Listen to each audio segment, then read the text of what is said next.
Muy buenos días tengan todas y todos ustedes. La idea fundamental de la nueva normalidad es que tengamos un regreso gradual, ordenado y cuidadoso a las actividades de la vida pública. Y aquí retomo de manera breve la idea que la mayoría de ustedes conoce. Del 23 de marzo y hasta el 30 de mayo ha sido el periodo de la Jornada Nacional de Sana Distancia. Esta Jornada Nacional de Sana Distancia, como hemos dicho, tiene como propósito, ha tenido como propósito, reducir la frecuencia con que las personas nos encontramos en el espacio público.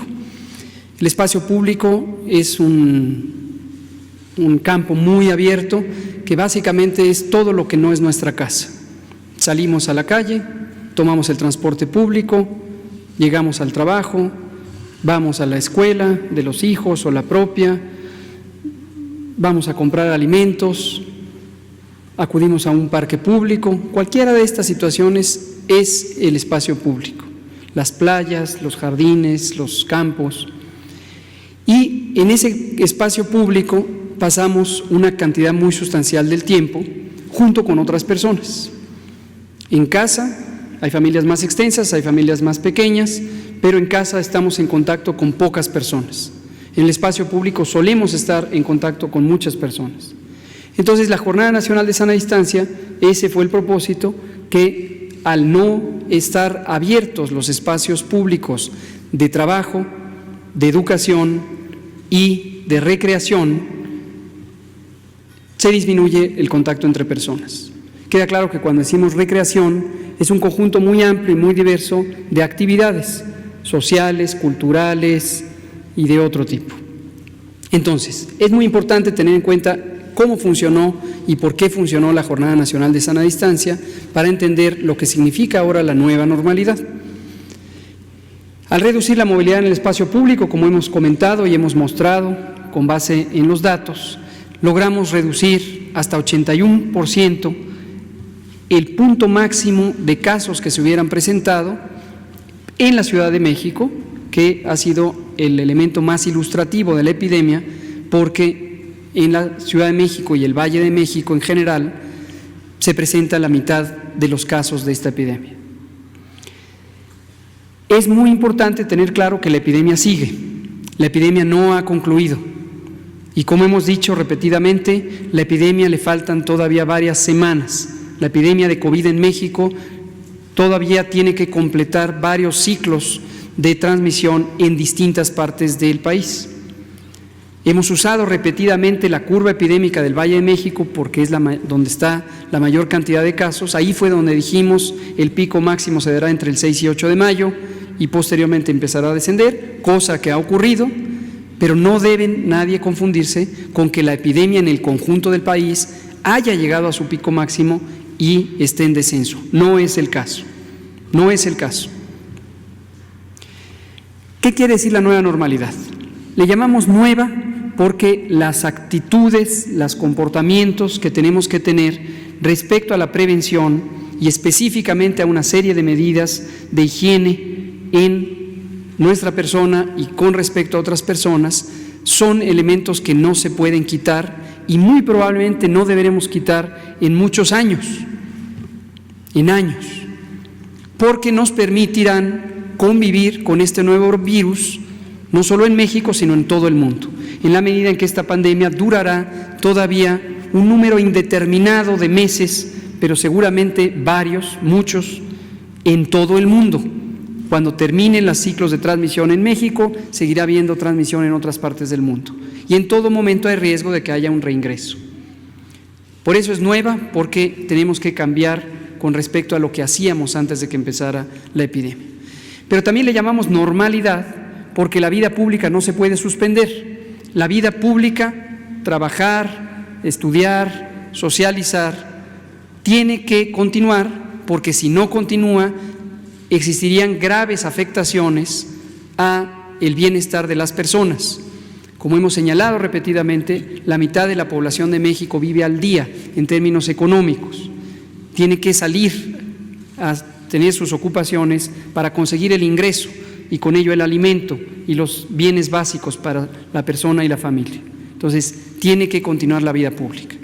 Finalmente, y voy a presentar 4 diapositivas, para lograr el regreso ordenado a estas actividades, hemos considerado todos los aspectos de la vida pública de manera específica. La actividad económica, que el maestro Zoe Robledo especificará los elementos técnicos para regularla en términos de seguridad sanitaria. La educación pública, que el maestro Esteban Moctezuma, secretario de Educación Pública, explicará los elementos que tienen que ver en el momento en que podamos regresar a las actividades escolares. El turismo, que es una actividad económica importantísima para México, especialmente para algunos estados que tienen la mayor parte de su economía cimentada en estas actividades. También hemos considerado esto y también tenemos protocolos técnicos específicos que siguen estándares o mejores prácticas internacionales para garantizar la seguridad sanitaria, es decir, disminuir al máximo posible la posibilidad de que haya contagios. No perdamos de vista, y digámoslo siempre con claridad, tengámoslo muy claro, que en México y en el mundo entero, en cada uno de los países del mundo, esta experiencia de retorno a la nueva normalidad es nueva. Es nueva porque el virus SARS-CoV-2 causante de COVID es nuevo para los humanos. Es nuevo. Entonces, en todo momento, ciertamente existe el riesgo, la posibilidad de que haya un repunte de la epidemia en un sitio que se empiece a abrir. Por eso es muy importante la cooperación de todas y todos los miembros de la sociedad, todas las personas, todas las organizaciones, todas las instituciones, todas las corporaciones, las empresas, para tener un regreso ordenado, escalonado y bien monitoreado. Presento el semáforo, lo que significa el semáforo. El semáforo es un indicador de los niveles de riesgo. Funciona como un semáforo de tránsito en el que hay grados que se representan por colores. Noten desde luego que tiene 4 y no 3 colores como el semáforo de tránsito al que estamos acostumbrados. Verde significa bajo riesgo, rojo significa el más alto riesgo y el amarillo y el naranja significan puntos intermedios del riesgo. Riesgo medio, riesgo alto, riesgo extremo, hasta llegar al rojo. Lo que se ve en la diapositiva es un diagrama, no son datos, son un diagrama de una curva epidémica que podría presentar todas y cada una de las entidades federativas, los 32 estados, podrían presentar ciudades y zonas metropolitanas. Y como en este momento la mayoría está familiarizada y familiarizado con la curva epidémica, pero reitero que es una gráfica que representa cómo van cambiando el número de casos con respecto al tiempo. Entonces, entre más sube la gráfica, entre más alta es esta figura que parece una montaña, quiere decir que hay más casos. Entre menos alta es, quiere decir que hay menos casos. Y de izquierda a derecha se puede ver cómo va cambiando en el tiempo. Noten ustedes que en todo momento, en las zonas bajas de esta curva, existen pocos casos y otros eventos importantes que ahorita señalaré para evaluar la intensidad de la epidemia, y está en verde. Y luego, conforme empezamos a subir, pasa amarillo, pasa naranja, pasa rojo, toda la zona de alta transmisión, de alta intensidad, de alta frecuencia de casos es roja, y luego empieza a descender. Esto va a ocurrir en todos los estados, a su tiempo. En algunos ya empezó a ocurrir.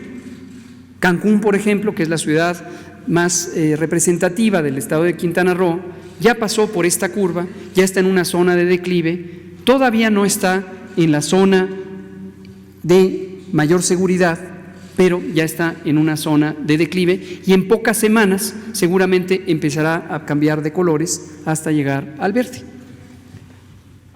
En la siguiente diapositiva, hemos clasificado las actividades sociales y económicas en 4 categorías que dependen de 2 situaciones.